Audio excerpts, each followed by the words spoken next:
Pues nada, buenas tardes, camaradas.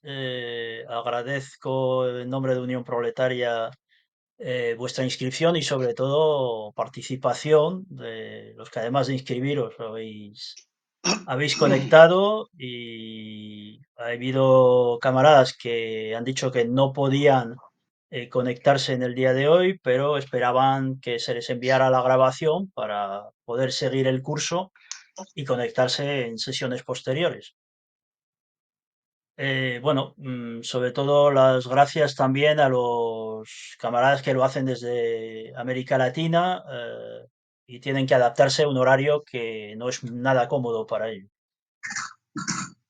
Bueno, como he dicho antes, esta sesión se va a grabar por si alguien prefiere desconectar su cámara, que sepa que puede hacerlo y para no salir en la imagen.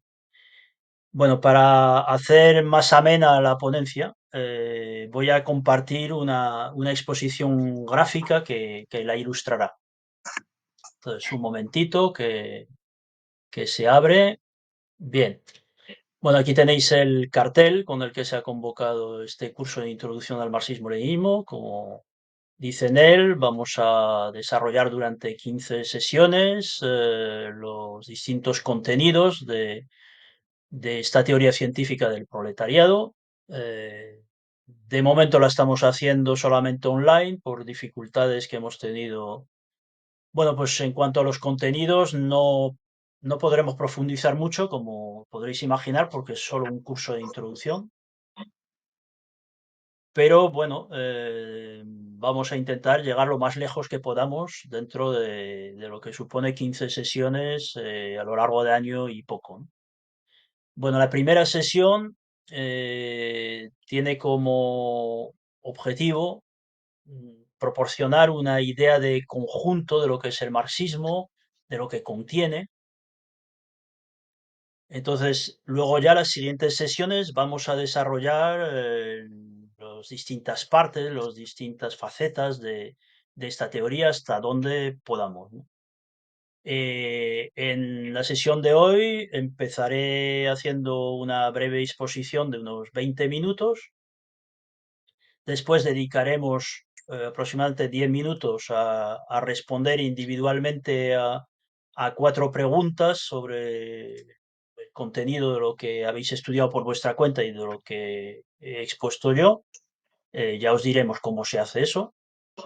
Y por último, abriremos un debate ya para exponer las dudas, aclararlas y muy especialmente intentar reflexionar sobre la relación entre lo estudiado y la realidad en la que nos encontramos y las tareas que se deducen de esa realidad, ¿no?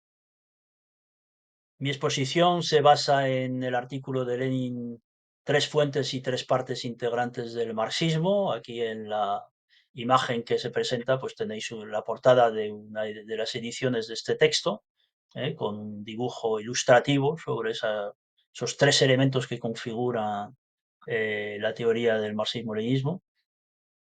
Bueno, este artículo lo escribió Lenin en 1913 con motivo del 30º aniversario de la muerte de Carlos Marx. Bueno, entrando en materia ya, ¿en qué contexto histórico surgió el marxismo? Es decir, ¿qué es lo que hizo surgir el marxismo, ¿no? Bien, surge en el siglo XIX eh, como resultado de una larga crisis y descomposición del modo de producción anterior de carácter feudal en Europa, en un contexto en que crece la lucha popular contra ese viejo orden opresor y es en ese pueblo que lucha contra el feudalismo y el absolutismo, destaca una clase, la burguesía, es decir, los propietarios mercantiles que tienen un objetivo muy particular, que coincide en parte con el resto del pueblo, pero sobre todo es un objetivo propio, ¿no? Que es conquistar el poder político para liberar del todo el tráfico mercantil. La bandera de la burguesía, tanto en política como en economía, es el liberalismo y el libre mercado, ¿no? Siguen siendo banderas que agita, aunque ya están bastante desvirtuadas. Mm, Aunque esa lucha viene de muy atrás y reviste muchas formas, llama la atención que resulta decisiva el arma, la primera arma importante con la que libra la burguesía esa lucha, que es un arma de tipo teórico. Y esto, digamos, tiene que hacer reflexionar sobre la importancia que tiene la teoría para cambiar la realidad. Ese arma teórica que va a esgrimir la burguesía es el materialismo y la ciencia contra el idealismo y la religión. Bien, pero a medida que la burguesía va asentando su régimen económico-político, así al principios del siglo XIX, poco a poco va cambiando de bando y en lugar de tomar por bandera el materialismo y la ciencia, va acercándose a la iglesia, a la religión, al idealismo. Eh, la nueva forma de producción que les propia, el capitalismo, eliminaba los obstáculos medievales entre los individuos que participaban en esa producción, pero también exacerbaba, agudizaba la explotación de los trabajadores. Por eso el progreso científico para la burguesía ya dominante, ¿no? Cuando ya toma el poder, ya solo le interesa aquel progreso científico que le sirva para enriquecerse y para mantener su estatus de clase dominante. Es decir, ya deja de ser una clase revolucionaria que abandera el progreso de la ciencia y de la sociedad y a partir de ahí limita el progreso cultural y científico, ¿no? Los nuevos intelectuales burgueses ya no están en condiciones, ya tienen prejuicios de clase que les impiden seguir respondiendo a los interrogantes de los predecesores suyos y tampoco son capaces ni quieren responder a las nuevas necesidades de la etapa capitalista de la sociedad, ¿no? Es decir, su interés es más apologético, es de mantener las cosas como están. Entre ellos van a destacar dos intelectuales, Marx y Engels, de origen más o menos burgués, pero que sí son capaces de liberar el progreso científico, de continuar la obra de la burguesía revolucionaria, pero para eso tienen que liberarse del corsé capitalista, rompiendo con sus orígenes burgueses y tomando partido por el proletariado. De lo que acabo de explicar se deducen dos cuestiones. En primer lugar, como dice Lenin, el marxismo, por tanto, no tiene nada que se parezca al sectarismo, entendiendo por tal una doctrina que sea retraída, anquilosada, que se desarrolle o surja al margen del desarrollo de la propia sociedad, de la civilización. Por el contrario, el marxismo surge como continuación de ese progreso cultural y solucionando los problemas que ya no podía solucionar la intelectualidad burguesa, ¿no?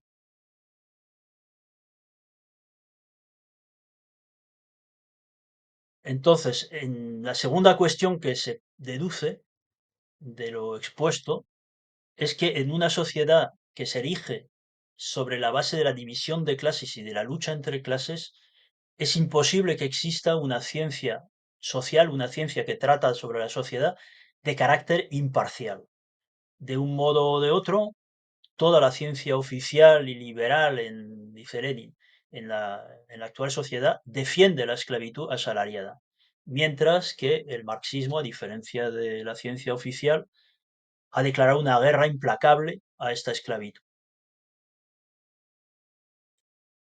Esperar una ciencia imparcial en la sociedad actual de esclavitud asalariada sería la misma ingenuidad que esperar de que los fabricantes sean imparciales a la hora de aumentar los salarios de los obreros en detrimento de las ganancias del capital.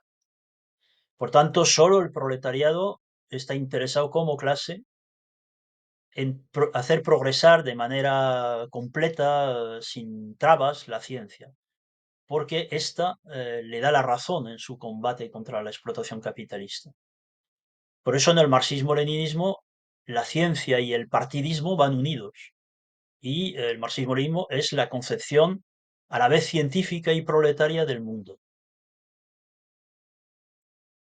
Como dice Lenin, lo que convierte la doctrina de Marx en todopoderosa es el hecho de ser verdadera, ¿no? Es decir, esa frase que se utiliza a menudo diciendo solo la verdad es revolucionaria, ¿no? Pues esa, la potencia que tiene la verdad es la verdadera fuerza que tiene el marxismo.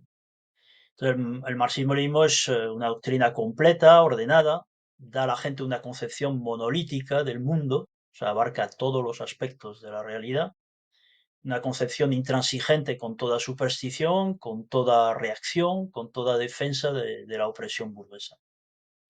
Es heredera de los mayores avances teóricos de la burguesía revolucionaria, que son, nos dice Lenin, siguiendo a Engels en este aspecto, la filosofía alemana por una parte, la economía política inglesa por otra y el socialismo francés.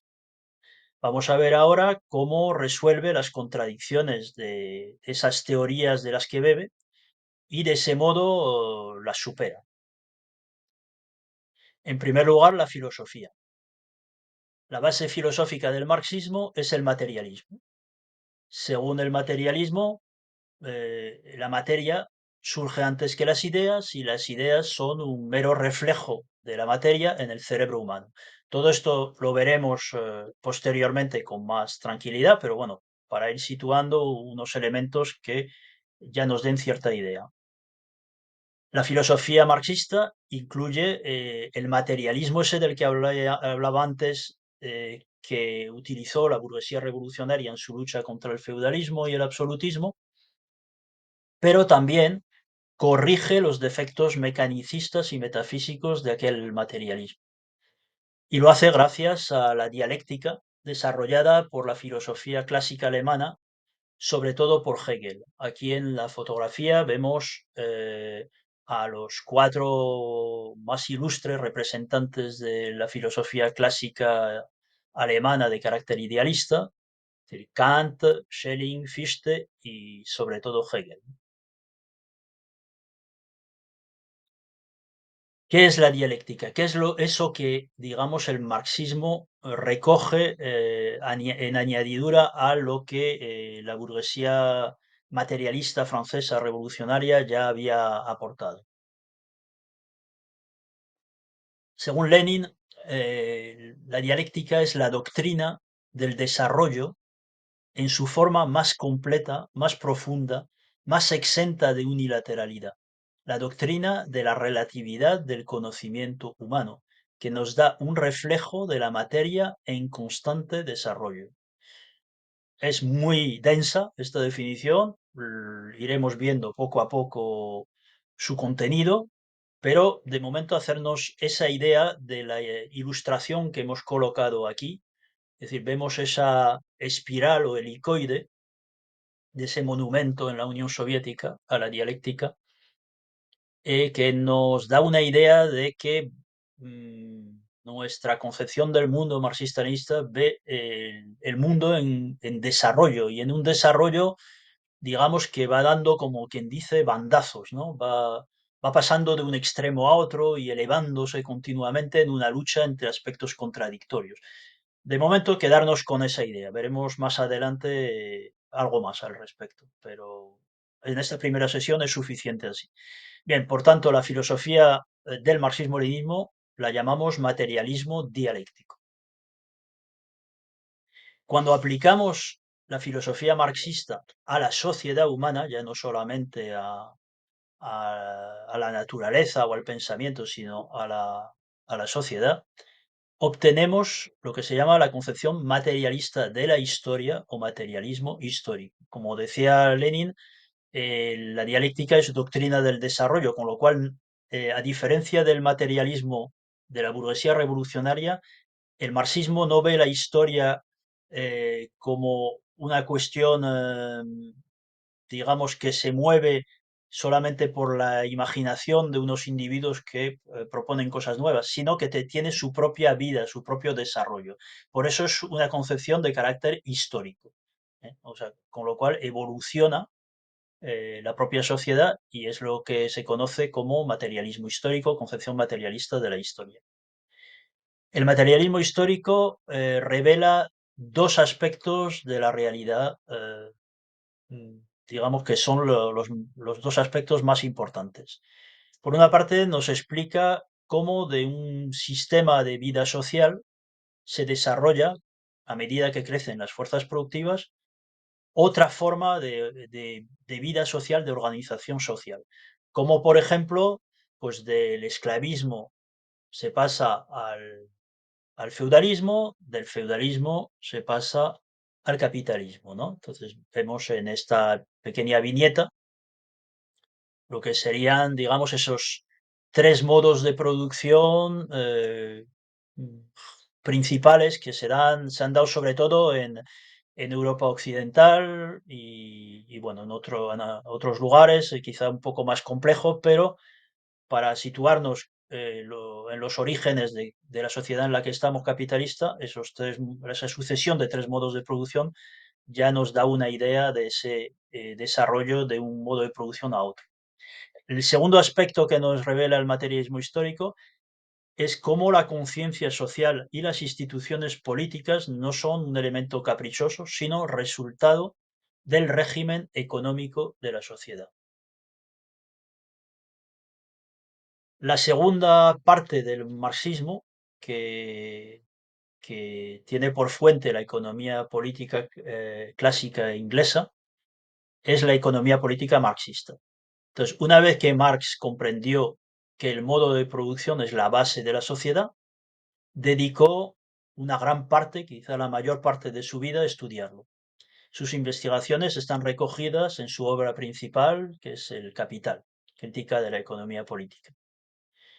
La economía política clásica, anterior a Marx, surgió en Inglaterra porque, lógicamente, puesto que las ideas son fruto del desarrollo de la sociedad y particularmente de su base económica, el país donde se desarrollaron esas ideas era el país donde más desarrollado se encontraba el capitalismo. En el modo de producción capitalista, los productos del trabajo revisten la forma de mercancía, es decir, de cosas, de productos del trabajo que se cambian entre sí de modo directo o por medio del dinero. Los economistas clásicos ya lo habían visto, pero ellos veían una relación entre objetos. En cambio, Marx descubre ahí una relación entre personas, entre las personas que trafican con esos objetos, ¿no? Por eso nos habla de unas relaciones sociales de producción. Y es que hay que tener en cuenta que la economía no estudia, a diferencia de lo que se piensa vulgarmente, no estudia cómo sacar de la naturaleza objetos útiles. Eso no es el cometido de la economía, ese es el cometido de las ciencias naturales, de la ingeniería, de la tecnología y demás. La economía política es una ciencia social, es decir, lo que estudia es cómo se relacionan concretamente entre sí los miembros de la sociedad para producir dichos objetos. Los economistas ingleses Adam Smith y David Ricardo comprendieron ya antes de Marx que el valor de toda mercancía se determina por la cantidad de tiempo de trabajo socialmente necesario para producir esos objetos. Entonces aquí vemos en estas fotografías este elemento comparativo, esta balanza el reloj con el dinero, es decir, el cómo se mide el valor a través del tiempo, ¿no?, de trabajo. Y abajo tenemos un ejemplo de cómo se crea valor, es decir, partimos de un bosque que carece de valor, puesto que el valor es una relación de producción, con lo cual aquí solamente hay una naturaleza y el ser humano llegando a la naturaleza, por tanto no hay valor, lo que hay es valor de uso, la utilidad que tiene el árbol. El árbol con el trabajo se transforma en madera y entonces ya sí tiene valor. Esa madera, el ebanista la convierte en un mueble, es decir, le añade un trabajo, con lo cual el valor del mueble suma el valor de convertir el árbol en madera al valor de convertir mediante el trabajo la madera en mueble. Y el dinero, bien, lo que nos indica es que la relación de cambio de mercancías se desarrolla mucho más, se hace más estrecha y une inseparablemente en un todo la vida económica de los productores aislados. Entonces aquí vemos en este dibujo, este esquema, cómo el intercambio de productos, que es el que impera en las primeras etapas de desarrollo de la humanidad, eh, en que ya, digamos, hay cambio, ya hay economía mercantil, aparece el elemento mediador que es el dinero. Todo eso lo veremos también más en detalle, es decir, cómo de mercancía a mercancía se pasa a mercancía, dinero, mercancía, que es la circulación de mercancías. No me detengo más en esto. ¿Y qué es el capital? Pues el paso siguiente, vamos a decir. Es decir, cuando la relación mercantil se desarrolla todavía más. ¿En qué sentido? Pues en el sentido cuantitativo, es decir, que hay muchos más intercambios, mucha más circulación de mercancías, pero en sentido cualitativo porque se incorpora al mercado una mercancía que hasta entonces no era libre, sino que pertenecía, por así decir, al señor o era de productores libres, ¿no? Y que por tanto no necesitaban vender esa mercancía porque tenían sus propios medios de producción. Esa mercancía particular es la fuerza de trabajo, la capacidad de trabajar del individuo. Se convierte, por tanto, en una mercancía que el individuo, en este caso el obrero moderno, puede vender o debe de vender, si quiere sobrevivir, por periodos de tiempo, por días, semanas, meses, etc. Bien, vamos a ver en qué consiste, hemos hablado de capital, la relación de producción capitalista, puesto que estamos hablando de que no son objetos, sino son relaciones entre personas. Aquí tenemos un esquema, un dibujo, que nos explica lo que nos cuenta Lenin en este artículo. El obrero asalariado, aquí pues 4 obreros asalariados venden su fuerza de trabajo al propietario de la tierra, de la fábrica, de las herramientas, emplean con su trabajo una parte de la jornada en cubrir los gastos del sustento suyo, es decir, la producción produce un valor el cual va a repartirse, una parte va a ser salario para su sustento y la otra parte de la jornada trabajan gratis creando para el capitalista lo que se llama plusvalía, porque es un valor añadido al valor de lo que han vendido al capitalista, que es su fuerza de trabajo. Y esa plusvalía es la parte del valor que enriquece al conjunto de la clase capitalista en diversas formas, ganancia, interés, renta, etc. Este hecho se conoce como teoría marxista de la plusvalía. El capital, creado por el trabajo del obrero, mm, oprime al obrero, arruina a través de la competencia al pequeño patrono, que no es capaz, digamos, de desarrollar la producción al nivel de un capitalista, eh, va creando un ejército de parados, centraliza la producción en unas pocas grandes empresas, primero en la industria, luego en la agricultura. Aquí vemos en esta imagen, pues esa cola del hambre de los parados, por un lado, y luego cómo el pez grande se va comiendo al chico. Todo eso, de momento, no lo voy a explicar, nos alargaría mucho, pero vamos a irlo viendo en las sesiones posteriores. El resultado es que la producción se va haciendo cada vez más social. ¿Qué quiere decir más social? Pues que en lugar de ser productores individuales que producen su propia mercancía, Pues aquí se trata de cientos de miles y millones de obreros articulados en un organismo económico con arreglo a un plan, pero no un plan de toda la sociedad, sino un plan de unos magnates capitalistas, unos pocos, cada uno tiene su propio imperio con su propio plan estricto, compiten entre sí y son los que se apropian de la explotación de esos cientos de miles y millones de obreros.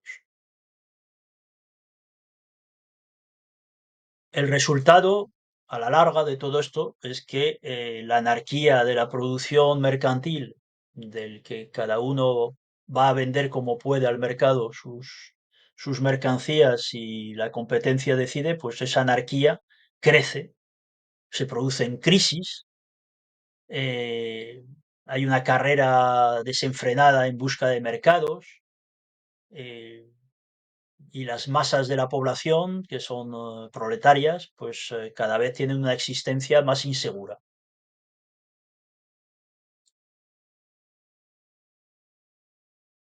Finalmente, en la parte de economía, nos concluye Lenin, digamos, con la idea de que el capitalismo se ha impuesto en el mundo entero, eso lo vemos de un modo aún más claro hoy, pero lo ha hecho, digamos, con un resultado que no es deseado para él, sino que el resultado es que ha creado una gran fuerza de trabajo asociado. Es decir, donde antes los trabajadores eran individuos meramente competitivos entre sí, ahora trabajan juntos para un mismo capitalista y necesitan asociarse para sobrevivir. Tarde o temprano surge la fuerza esa de ese trabajo asociado.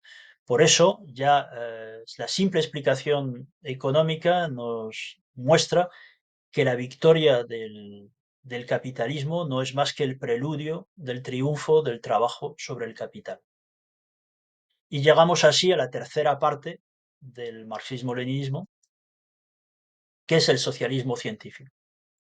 Bien, nos remontamos nuevamente a los inicios del capitalismo, a los inicios del, vamos a decir, del siglo XIX, frente a la nueva opresión capitalista que había sustituido a la vieja opresión feudal. Comenzaron a surgir enseguida diversas doctrinas socialistas, precisamente expresión de ese trabajar juntos los obreros bajo el mando de un mismo capitalista, ¿no? Es decir, ese carácter social del trabajo, ¿no? Por eso se llamaban doctrinas socialistas, ¿no? Porque ya intuitivamente el socialismo era la salida a esta situación. Aquí tenemos en la imagen, pues primero lo que sería una alegoría de la utopía, es decir, una reconstrucción de una sociedad ideal, y los pensadores que aportaron esos elementos intuitivos del socialismo en la primera parte del siglo XIX principalmente, Saint-Simon, Fourier, Owen y Proudhon especialmente, ¿no? El socialismo este inicial era un socialismo utópico. Utópico quiere decir que no tiene lugar, ¿no? No parte de la realidad, no parte del lugar en el que estamos, está fuera, ¿no? Es un socialismo meramente imaginativo. Ese socialismo utópico criticaba, condenaba, maldecía a la sociedad capitalista, soñaba con su destrucción, fantaseaba con un régimen mejor y para lograrlo quería convencer a los ricos de que la explotación era irracional, era inmoral y por tanto sería mejor para todos una sociedad de productores asociados, ¿no? Evidentemente, pues causaba ternura y risas en los capitalistas, con lo cual era incapaz de señalar una salida real al capitalismo. La solución no estaba en la imaginación de esos primeros socialistas, ni en la imaginación de los que ahora pretendan otra vez un socialismo ingenuo, intuitivo, utópico, sino que la solución estaba y está en la vida misma, en lo que nos enseña y lo que ya estaba enseñando entonces.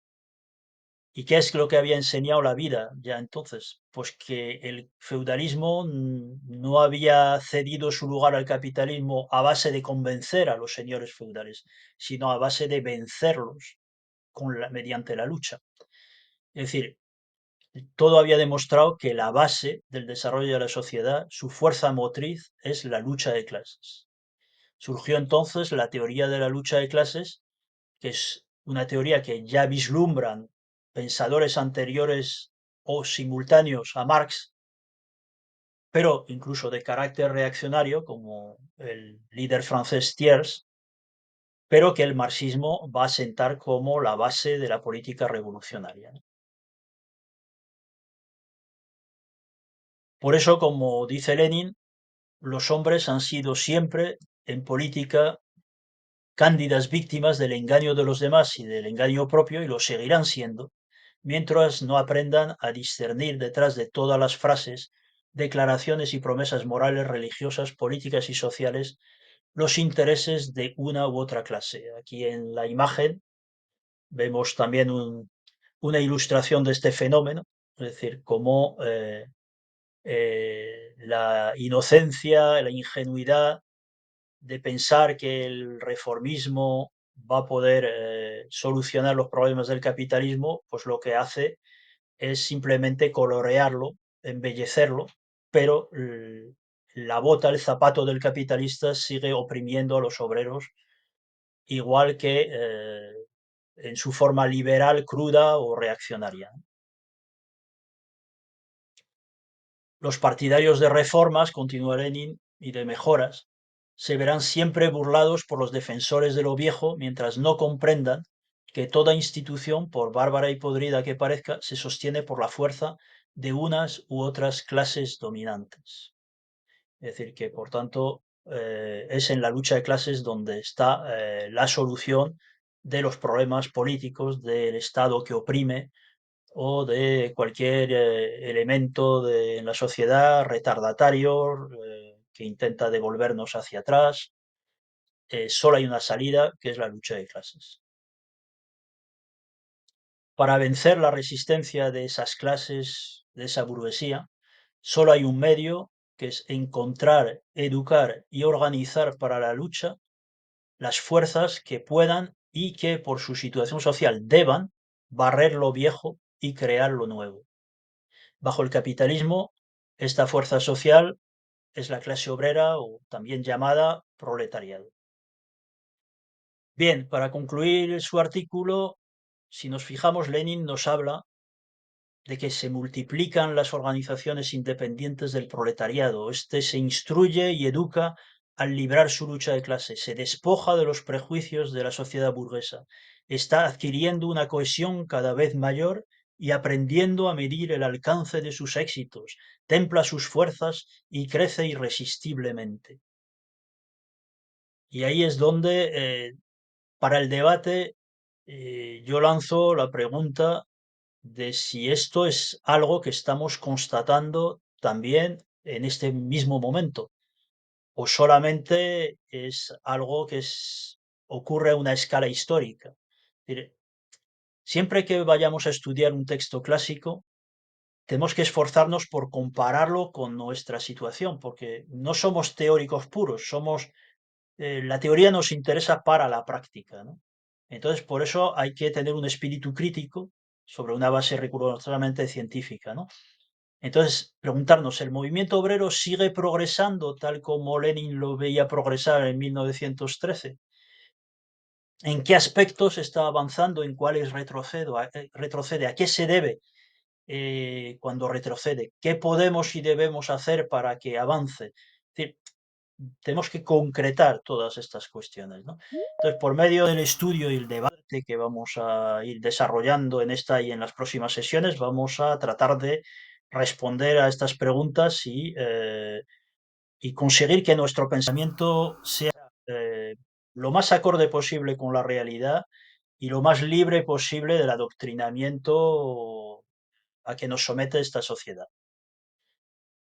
Bien, con esto concluyo mi ponencia y os reitero las gracias. Muchas gracias por la paciencia de escucharme. Salud. Y pasamos a esa segunda parte de lo que os hablaba, que es responder a 4 preguntas de un cuestionario y que nos va a servir todo esto para asentar los conocimientos de lo estudiado, ¿no? Entonces, si sois tan amables, vais al navegador del ordenador, del móvil, del dispositivo que tengáis y tecleáis la página web wooklab.com que tenéis ahí en imagen. Entonces, cuando estéis, a ver, entonces, no sé si lo veis, es wooclap.com, com. Entonces, cuando estéis, tenéis que insertar un código que es mayúsculas MHZXMJ. Repito, MHZXMJ.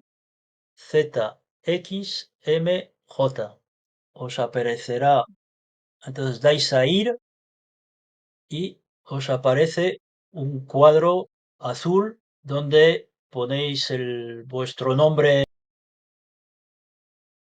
Perdona, yo es que lo tengo en el móvil, no tengo el ordenador.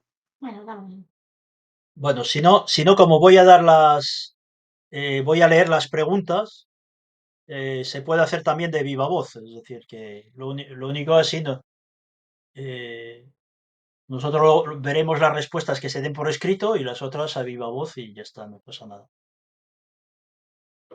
Bueno, una vez que hayáis entrado, entonces, tenéis aquí la primera pregunta, dice, ¿el marxismo es científico? ¿Por qué? Y entonces hay 4 posibles respuestas y marcáis o decís de viva voz la que os parezca correcta. Entonces, el marxismo es científico porque es objetivo e imparcial. El marxismo es científico porque es objetivo y al mismo tiempo partidista.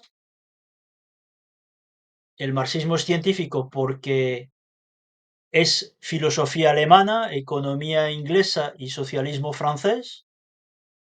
O el marxismo es científico, mejor dicho, el marxismo no es científico porque en una sociedad dividida en clases no hay verdad objetiva, ¿eh? Entonces, ahí, una vez que deis, validáis,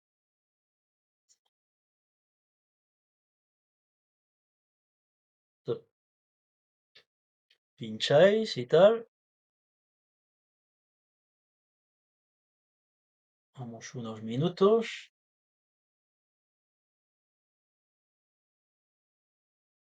Entonces, si Miguel Ángel, si no has podido, pues sí, y nos quieres decir una respuesta, a ver si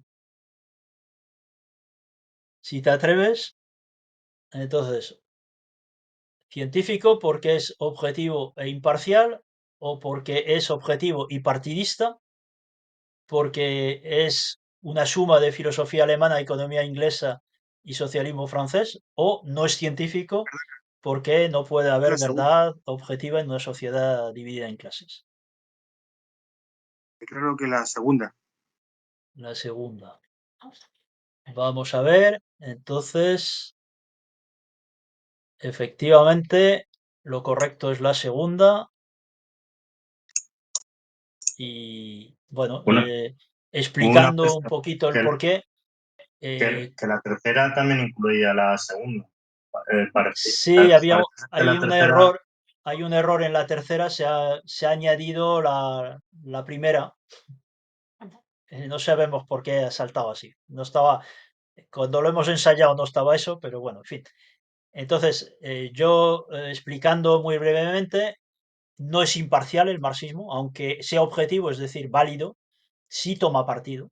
Es decir, está de parte de la clase obrera y la burguesía está en contra del marxismo, eh, porque la burguesía no es objetiva, es decir, sus prejuicios de clase, su interés, eh, puede más que su objetividad, que su inteligencia como clase. Es decir, por tanto, pierde el sentido objetivo de las cosas e impone su voluntad en función de sus intereses. La tercera tampoco es válida porque el marxismo no es la filosofía idealista alemana, ni la economía burguesa de los ingleses, ni el socialismo utópico de los franceses, sino que supera esas tres fuentes de las que bebe, pero a las que critica a la vez, ¿no?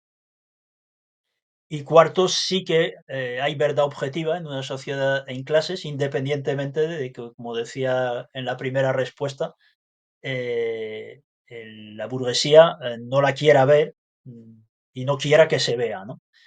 Pero, mm, digamos, la vida sigue su curso y la burguesía será superada en la lucha, ¿no? Entonces, esta es la primera pregunta. Pasamos a la segunda. La segunda, ¿cuál de estas frases es correcta?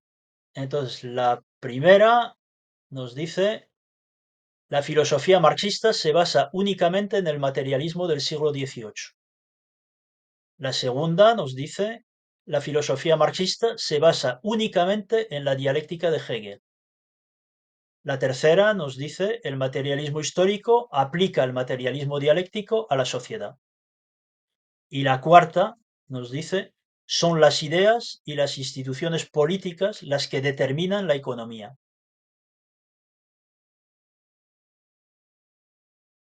Entonces, ¿por cuál os inclináis? De momento hay una Por la serie de tercera. respuestas. ¿Alguna de voz habéis dicho? Yo he dicho la tercera. La tercera. Bien, pues la respuesta correcta es efectivamente la tercera. O sea que estáis, vamos, a un nivel bastante superior a esta introducción. Evidentemente, la filosofía marxista no solo se basa en el materialismo del siglo XVIII ni en la dialéctica de Hegel, sino que, digamos, va más lejos.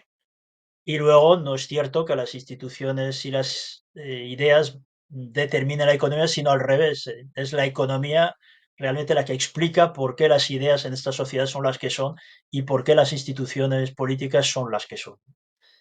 Entonces, pasamos a la siguiente, la tercera, ya solo nos quedan dos preguntas. ¿Cuáles son los rasgos de la economía capitalista? Entonces, la primera opción nos dice un intercambio de mercancías a través del dinero. La segunda, los capitalistas explotan el trabajo de los obreros.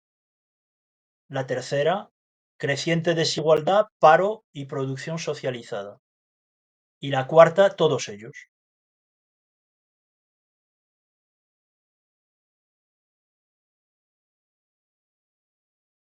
¿Alguna respuesta más así? ¿La repito o no hace falta? No. Yo la, sí, no. Yo La, creo que la cuarta. la Yo cuarta. digo que todas ellas, la cuarta. Correcto. Pues es eso. Efectivamente, todas esas son características del capitalismo.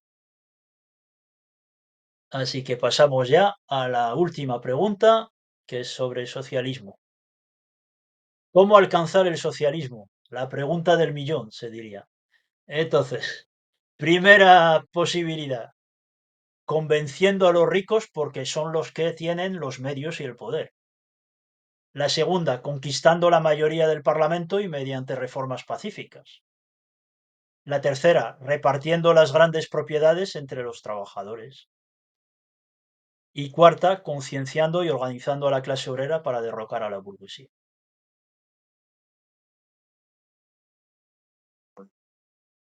La última. La última. La última. Pues vamos a ver qué solución nos da. Efectivamente, la última es la correcta, porque, bueno, la primera es la opción del socialismo científico, pero sabemos que los ricos no se dejan convencer y lo que hacen es utilizar los medios y el poder no para alcanzar el socialismo, sino para impedir que se alcance. El conquistar la mayoría en el Parlamento puede tener su utilidad, pero no es tomar el poder. las reformas pacíficas, aunque se conquistara la mayoría del Parlamento, se ha visto una y mil veces que acaban siendo ahogadas en sangre, ya sea la guerra en España, ya sea el golpe de Estado en Chile, ya sean, en fin, vemos que no nos dejan esas opciones. El reparto de las grandes propiedades entre los trabajadores, pues evidentemente el problema es que si las fábricas empezamos a desmontarlas y cada uno se lleva una tuerca, un tornillo y un trozo de herramienta, no vamos a desarrollar la posibilidad del socialismo. Entonces ese no es el camino. El tema es que los trabajadores en su conjunto como clase sean dueños de todos los medios. Efectivamente, la respuesta correcta es concienciar y organizar a la clase obrera para que lleve a cabo su tarea de conquistar el poder político y desde el poder político expropiar a la burguesía y construir una sociedad acorde con el carácter social de los medios de producción. Por tanto, una sociedad socialista, comunista. Muy bien, pues entonces con esto concluimos esa segunda parte de ese cuestionario que demuestra por las respuestas que habéis dado que estáis a la altura sobradamente de esta introducción y ahora pues entramos en el debate hasta el nivel que cada uno quiera plantear.